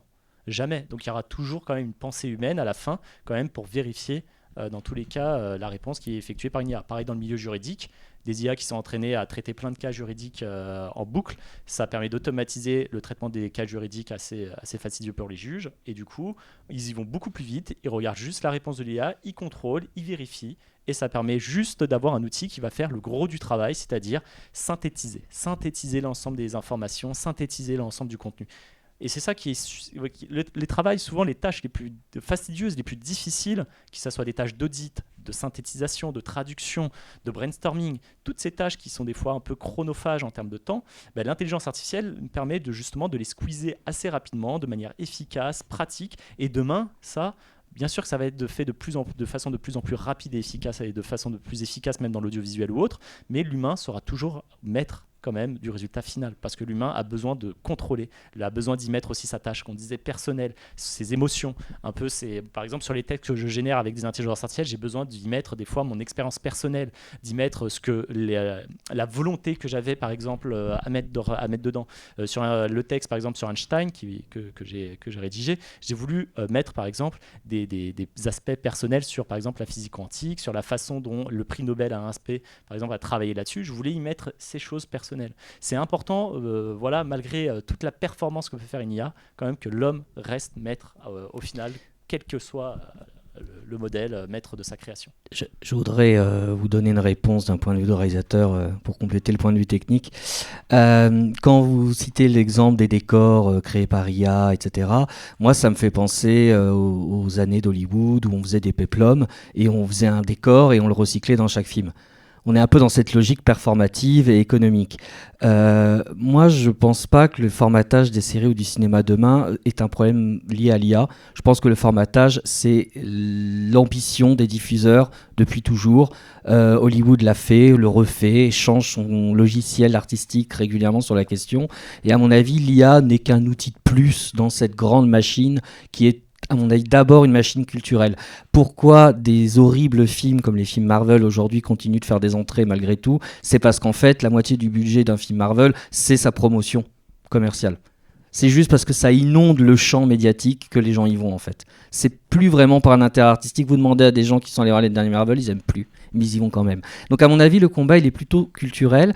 Par ailleurs, donc il se joue à mon avis sur des questions juridiques et d'esprit collectif des créateurs, des réals, des scénaristes, des producteurs qui décident de continuer à proposer du hors-formatage. Le formatage peut produire des œuvres intéressantes, c'est pas la question, mais c'est là-dessus que ça joue. Donc pour moi, c'est des questions politiques finalement, de solidarité dans ces métiers-là et de maintien aussi de politiques culturelles vertueuses, comme ce qu'on a en France avec un système de circuit économique fermé pour produire du cinéma d'auteur. Ça m'emmène sur mon deuxième argument, tout ce qui est de la création de niches dans le domaine artistique a toujours été ensuite recyclé par la création de ce qu'on pourrait appeler mainstream. Donc si vous avez des Marvel et des Mad Max et des Star Wars aujourd'hui, c'est parce qu'il y a des gens qui ont fait de la RDSF avant, c'est parce qu'il y a des gens qui ont expérimenté des formes plus exclusives, plus nichées avant. C'est très parlant dans la musique. Les Beatles ont récupéré des expérimentations électroniques de gens qui étaient absolument inconnus au bataillon. Donc en fait, ça a toujours un peu marché dans cette ligne d'influence. Et à mon avis, l'enjeu, il est de préserver un peu ça. Je ne suis pas optimiste, comme vous soulevez des inquiétudes, mais je pense que le combat, il n'est pas sur l'outil seulement lui-même. Il est plus sur la sphère culturelle autour de l'activité de cette industrie. Je suis assez d'accord avec vous. Effectivement, la réponse passe par l'encadrement juridique des usages, par un cercle vertueux, et aussi la proposition sur le plan culturel d'autres récits. Mais malgré tout, des scénaristes s'inquiètent, les interprètes de voix s'inquiètent aussi, puisque pour le doublage, l'interprétation... Les scénaristes sont bizarrement, je pense, moins inquiets que les graphistes et les illustrateurs, parce qu'eux, ils ont l'immédiateté du fait qu'on leur vole du travail. Les scénaristes, pour l'instant, ils ne sont pas encore été trop lésés, mais ça va venir. Alors pour les voix, pour eux, je comprends. L'inquiétude est légitime pour le coup, parce que les technologies sont extra. Enfin moi j'ai reproduit ma voix via une intelligence artificielle et je l'utilise en fait constamment. Parce que pour corriger rapidement des erreurs que j'ai effectuées sur la voix de mes vidéos, c'est rapide, c'est facile. J'ai pas besoin de tout refaire, je écris une phrase et hop, ça corrige. Donc oui, je comprends que ça fasse peur et l'inquiétude est légitime. Alors après, on va vite se rendre compte, je pense, que générer des voix sur des textes longs, ça va être vite en fait, on va vite sentir en fait l'aspect artificiel, sans émotion, sans personnalité de la création. On va vite revenir quand même à l'utilisation d'auteurs, de créateurs pour faire ces voix. Mais en revanche, il y a une chose qui est sûre, c'est qu'on va de plus en plus les utiliser quand même pour faire des formats courts, pour faire de la correction. On va les utiliser pour accompagner en tout cas la création de voix, en tout cas plus rapidement et plus facilement. Mais c'est vrai que ça fait peur pour les voix parce que c'est un métier important. Sur tout ce qui est doublage, on voit qu'ils font un travail d'acting quand même qui est assez essentiel et important, que des IA ont vraiment du mal et n'arrivent pas pour le moment encore à recréer parfaitement. Donc ils sont indispensables. C'est aussi maintenant, comme on a dit tout à l'heure, plus une logique métier, c'est-à-dire d'expliquer aux gens l'intérêt de leur métier, pourquoi c'est essentiel de ne pas essayer de les remplacer par des IA malgré la performance assez impressionnante qu'elles nous montrent, parce qu'elles sont limitées. Et les limites, il faut les montrer, il faut les exposer, et c'est pour ça, moi, j'hésite pas à dire que oui, c'est impressionnant, oui, ça fait peur, mais les limites sont quand même assez grandes. Et les limites, c'est assez simple. On le voit sur ces modèles de génération de texte, dès que c'est très long, dès qu'on essaye de mettre de l'émotion, ça ne passe pas. Et en plus, ça dépend aussi de l'entraînement. C'est-à-dire que je les ai entraînés sur mes vidéos YouTube, moi, le modèle que j'ai créé. Donc ça reproduit parfaitement ma voix dès qu'on veut générer une vidéo sur YouTube. Mais dès que je dois essayer de parler normalement, de faire, je sais pas, un discours... J'ai mis le discours du président Macron, par exemple, pour essayer de voir s'il prenait un ton présidentiel. Pas du tout. C'était catastrophique. Ça ne marche pas du tout. Parce que je ne l'ai pas entraîné sur le bon modèle. Donc... malgré qu'on arrive à bien faire les choses, il y a des limites et je pense que pour le moment c'est rassurant. Mais demain, ça va être de plus en plus performant. Il ne faut pas oublier que même si c'est plus performant, tout ce qui est aspect personnalisation, émotion, tout ça, l'IA pour le moment, mais vraiment, je pense qu'on est en sécurité pendant pas mal d'années, n'arrivera pas à le faire. Ça, c'est sûr. Et puis il y a aussi, je pense, des questions de réalisation parce que les doubleurs ou les acteurs, ils ne sont pas tout seuls, ils sont dirigés. C'est pas la même chose de diriger intuitivement un acteur, une actrice qui a une tessiture particulière que effectivement de réutiliser une voix pour des besoins de combler des choses. Donc c'est plutôt dans les nuances. on se posait aussi la question tout à l'heure de est-ce que l'IA va pas justement, une fois que ça va être un peu mieux encadré, parce que c'est déjà des discussions en cours, il y a déjà des choses. Au niveau des scénaristes, par exemple, c'est très réactif. Il y a déjà beaucoup de choses en discussion. Il y a des choses au niveau Parlement européen qui sont en train d'être parlées. Enfin, il y a déjà une réactivité autour de ça. Les syndicats d'auteurs sont assez mobilisés. On verra ce que ça donne. Mais il y a aussi l'idée qu'on va distinguer ce qui est création de l'IA, ce qui n'en est pas. Moi, je co-organise un concours de scénario qui s'appelle le Grand Prix Climax. Et on a mis une clause dans le règlement, parce qu'on a imité d'autres règlements d'appel à projets qui le font, de promettre sur l'honneur qu'on n'a pas utilisé l'IA pour générer du texte.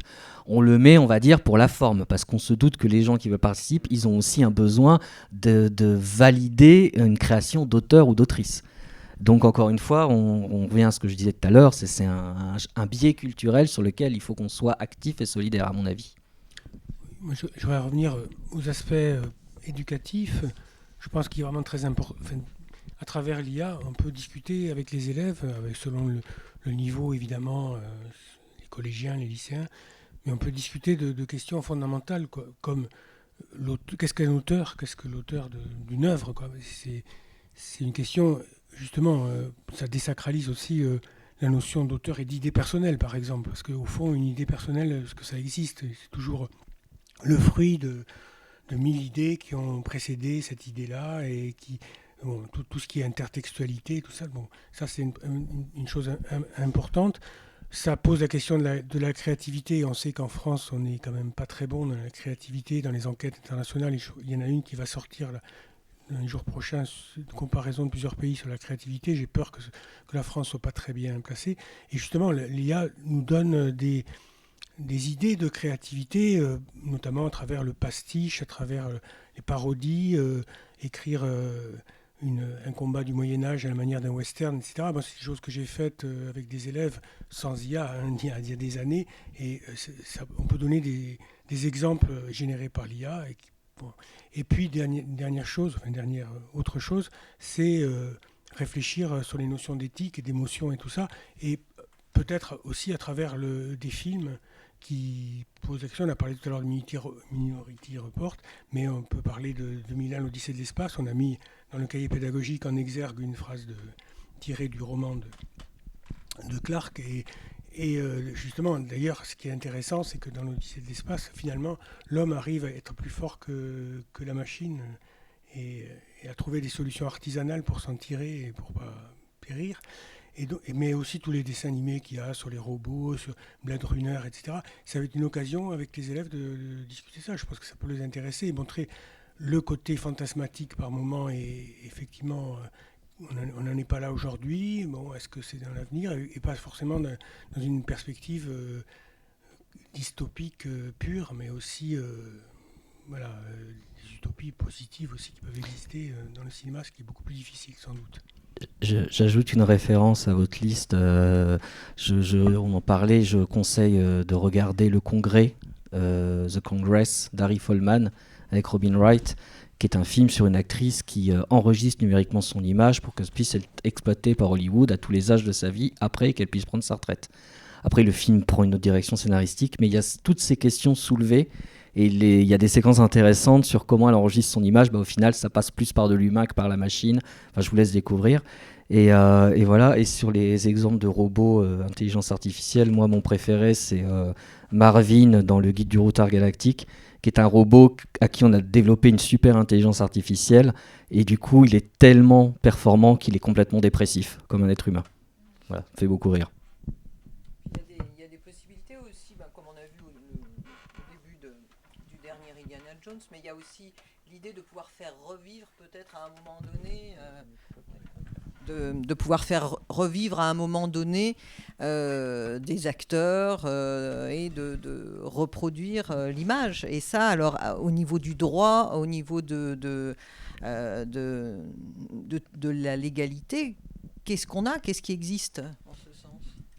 Alors, au niveau du droit, je ne sais pas, mais au niveau culturel, j'ai déjà un élément de réponse. C'est qu'à mon avis, ce truc, le de-aging notamment, qui a été utilisé, en fait, c'est quelque chose qui va être, à mon avis, assez limité dans l'usage, parce que le star system et la culture cinématographique cinéphilique est basée sur la persona des acteurs et des actrices. Donc aussi de ce qu'ils dégagent dans leur vie privée en dehors des films. et la confusion entre les deux.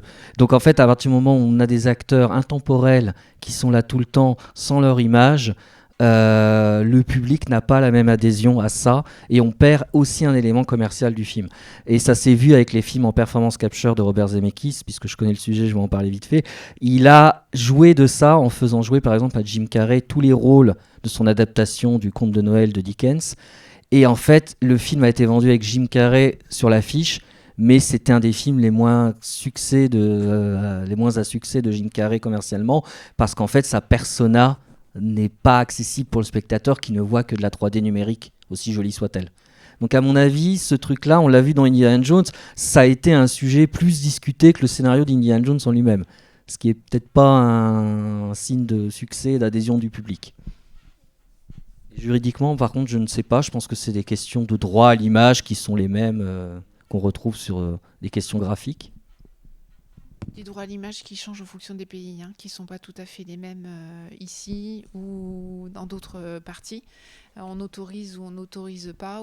Et donc, du coup, je fais une bascule vers ce que vous pointiez au niveau de la créativité, à savoir certaines œuvres sont autorisées, ont même gagné des prix. Et aujourd'hui, elles sont exposées en musée et ont été intégralement réalisées avec Midjourney ou Dali. Alors, ça demande beaucoup de travail et parfois plus de 1000 requêtes, ce qui veut dire plusieurs semaines, plusieurs mois pour arriver à un élément. Il ne faut pas penser qu'on a demandé une chose et que les éléments arrivent tout de suite, mais c'est des choses... et donc certains pays reconnaissent de manière complète comme œuvre d'art quelque chose qui a été réalisé par une IA du moment que l'intention, c'est ce que tu disais, du moment que l'intention est clairement établie et le travail de requête parfaitement cadré, abouti. Toujours sur la créativité, c'est quand même, je rejoins là Jean-Michel, je pense que ça va être un déclencheur pour certaines choses. Alors ça date pas d'hier, mais vous avez peut-être vu ce projet génial entre MIT, le Metropolitan à New York, le musée, et le musée aux Pays-Bas qui s'appelle Rijksmuseum. Voilà. Ils ont créé en fait Mosaïque. Vous pouvez aller voir maintenant, la base est libre d'accès complètement. Ils ont créé une base qui permet de filtrer en fonction de vos éléments de recherche et de faire des croisements entre tout un tas d'œuvres d'art. Alors vous pouvez dire, voilà, moi je voudrais plutôt travailler sur les porcelaines de Chine, mais en fait j'aimerais voir s'il y a des éléments un peu de loin, pas trop près, mais un peu du XIIe siècle en Arabie Saoudite qui pourraient s'y rejoindre. Et de cette manière-là, ils ont fait tout un tas de rapprochements et ils ont créé en fait des expositions qui n'auraient peut-être pas vu le jour et ils ont vu des rapprochements qui n'auraient pas pu voir par ailleurs. Donc, porte à des éléments de créativité, mais comme tu disais, en fait, ce n'est qu'un brouillon qui n'est pas valide sans une intention derrière qui est bien portée par quelqu'un de réel. Et pour vous rassurer, parce que je trouve ça très rassurant, on revient, vous n'étiez pas là au début. Ce qu'on disait, c'est que, en fait, les machines, elles sont entraînées avec des choses qu'on leur donne. Ces choses-là, c'est nous qui leur donnons. Donc finalement, elles ne font que nous donner, moi j'aime pas trop parler d'intelligence artificielle, elles nous donnent la réponse statistiquement la plus probable issue des éléments sur lesquels elles ont été entraînées. Ce qui veut dire que la nouveauté, ce qui veut dire que le changement de paradigme, dont on peut tous se dire on sait le faire, ça la machine elle peut pas. Ça la machine elle n'y arrive pas. Donc un nouveau courant, une nouvelle idée, la machine elle fait ce qu'elle sait faire basé sur des données d'entraînement, quoi.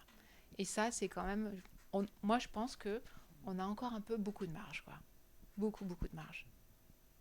On verra dans 20 ans. Oui. Merci. Est-ce qu'on peut imaginer un scénario où, dans 20 ans, on regarderait dans le rétroviseur les années 2025 et on dirait « Ah, tu te souviens, c'est l'époque où l'IA était basée sur des milliards de données qui étaient encore globalement fiables et il y avait un tout petit peu de fake news depuis une dizaine d'années à l'époque. » Mais plus l'IA est générative, plus elle sait générer des millions de fake news. Donc la proportion de fake news, me semble-t-il, ne va faire qu'augmenter, voire envahir proportionnellement le champ de la data possible. est-ce que dans 40 ans, on dira finalement on ne peut plus du tout s'en servir puisqu'elle mange l'intégralité de ce qu'elle a auto-généré, y compris les fake news qui seraient trop importantes? Est-ce qu'on pourrait dire dans 40 ans que tout ça a fait pchit? Totalement. Non, mais c'est déjà utilisé aujourd'hui en fait. C'est-à-dire qu'aujourd'hui, comme je disais, la Russie utilise exactement ces techniques-là pour générer des fake news, hein. Donc en fait, leur stratégie, c'est de déstabiliser donc un pays, une démocratie comme la France, en diffusant via des intelligences artificielles des vidéos donc, qui sont totalement fake, avec des fausses informations, qui sont générées par des intelligences artificielles, avec donc des voix totalement fausses générées, qui reproduisent vos présentateurs ou créent des faux reportages. Tout est faux. Et ça propage que des fausses informations, donc ça génère des fake news qui vont être en plus rediffusées par d'autres personnes qui vont les voir, qui vont les diffuser. Et c'est exactement le phénomène des réseaux sociaux comme Twitter ou comme autres. C'est-à-dire l'effet, on fait une vidéo sur le sujet parce que c'est intéressant, c'est le sujet des biais. C'est-à-dire qu'en plus, ça génère beaucoup de biais en fait, chez les personnes qui voient cette information, qui veulent y croire. Parce que l'information est courte, rapide, intense, accessible. Donc on a envie d'y croire.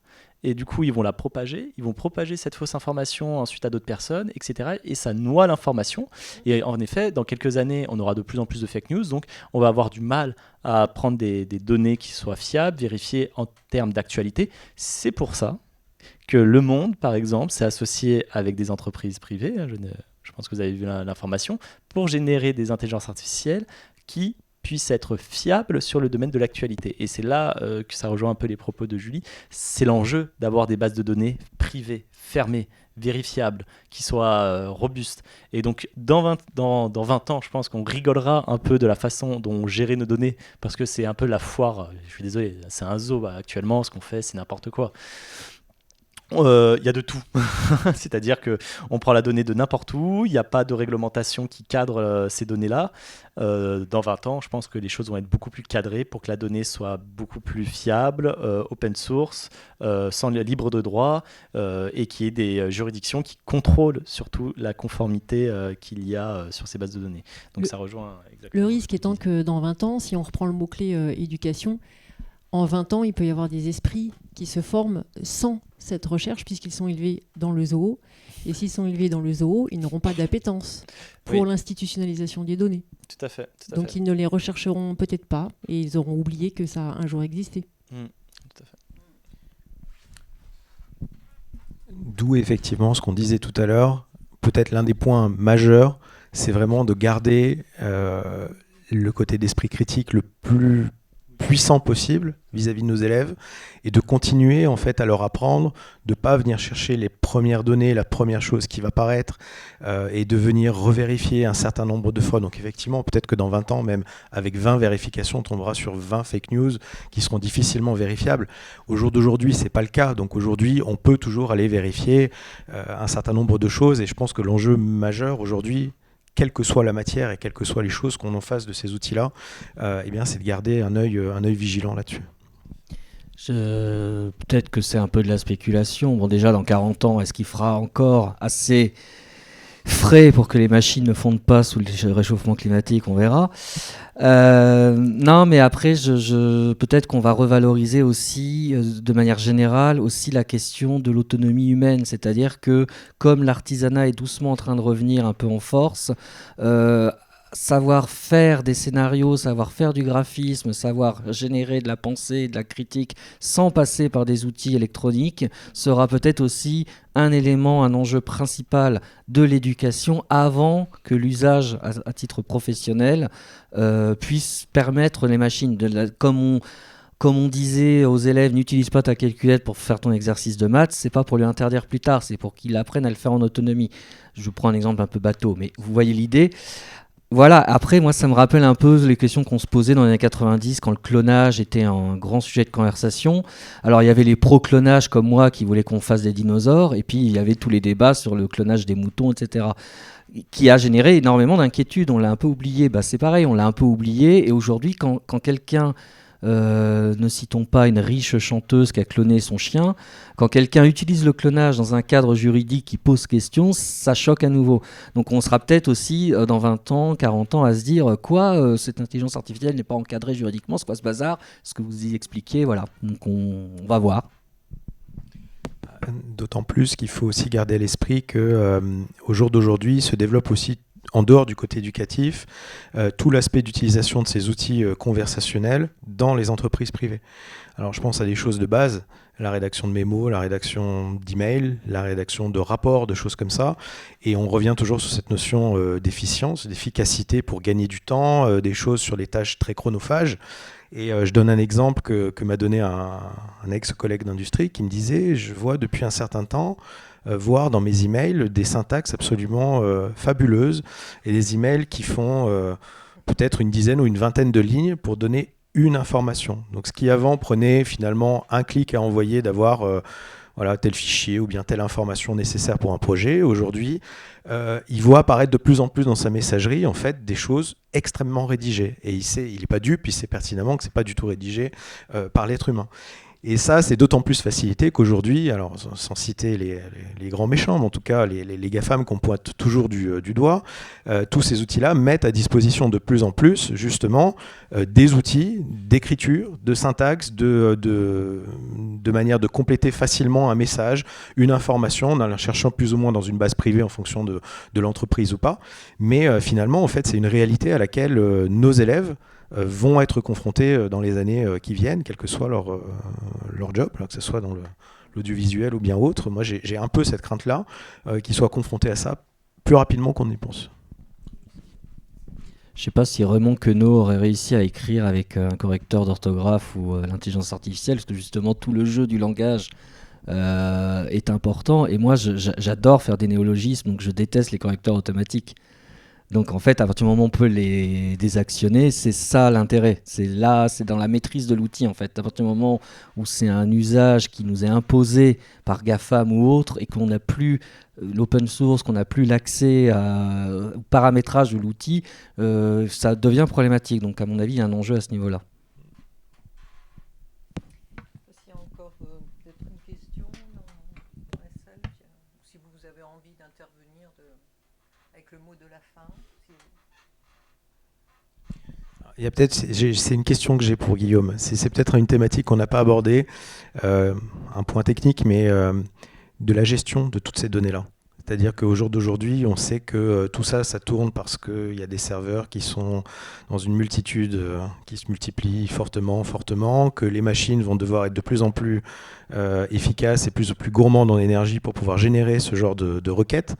Et est-ce qu'on ne va pas arriver à un moment donné à une limite justement qui est liée au coût énergétique, au coût de serveurs, au coût d'autres choses, au-delà de l'aspect, qu'est-ce que ça apporte, mais combien ça nous coûte? C'est une excellente question parce que le coût énergétique est mûrement réfléchi par beaucoup d'entreprises actuellement parce qu'il y a un coût en effet de stocker de telles données et de créer de tels modèles d'intelligence artificielle. C'est pour ça qu'on monitore actuellement le coût énergétique de ces modèles pour essayer de voir l'impact que ça aura pour l'entreprise à long terme et de comment ça peut évoluer.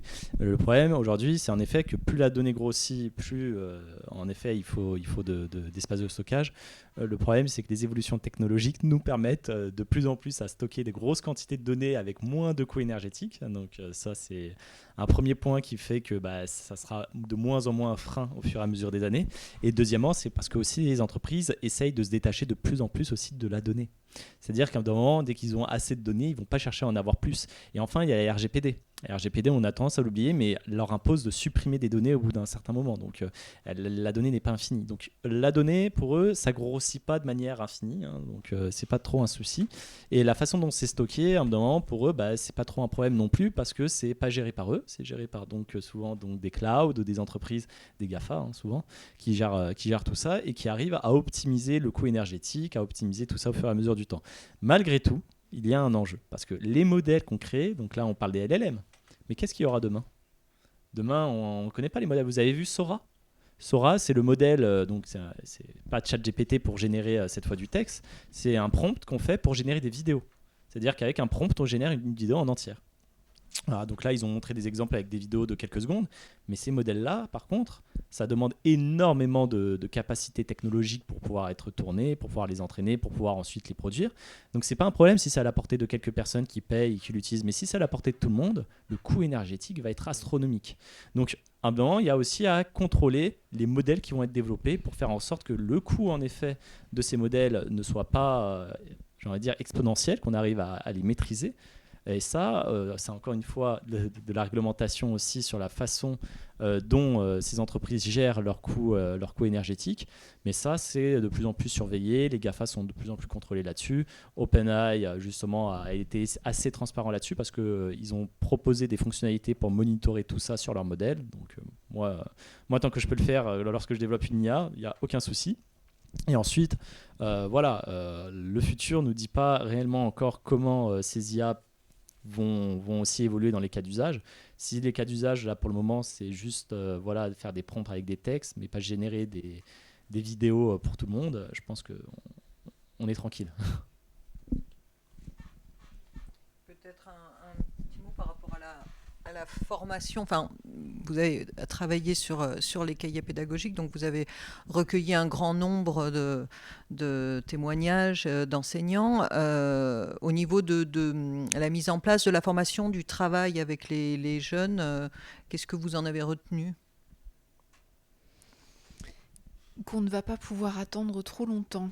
C'est-à-dire que tout le monde s'en est emparé. C'est la première fois que quelque chose arrive dans le champ sociétal qui touche à la fois les enseignants, les élèves, mais touche aussi les parents. Ça touche absolument tout le monde. Donc là, moi, ce que j'en retiens, puisqu'il y a un seul mot, c'est que très rapidement, il va falloir que l'ensemble des établissements scolaires mettent à plat avec la communauté des systèmes de réglementation pour que tout le monde soit au clair sur les règles du jeu. Qu'est-ce que je peux, qu'est-ce que je ne peux pas, et si je peux, comment je peux. Parce qu'aujourd'hui, c'est un peu un flou artistique et comme tu le disais au début de la table ronde, sujet de discussion houleuse en salle des professeurs. Donc une formation et puis une formation pour absolument tout le monde. Avec les questions d'évaluation notamment avec les questions d'évaluation justement par rapport à la triche dont on parlait au début et qui obligent à revoir ce qu'on évalue à l'école et notamment est-ce qu'on peut évaluer des compétences de créativité et autres. Eh bien, je vous remercie. Merci à tous.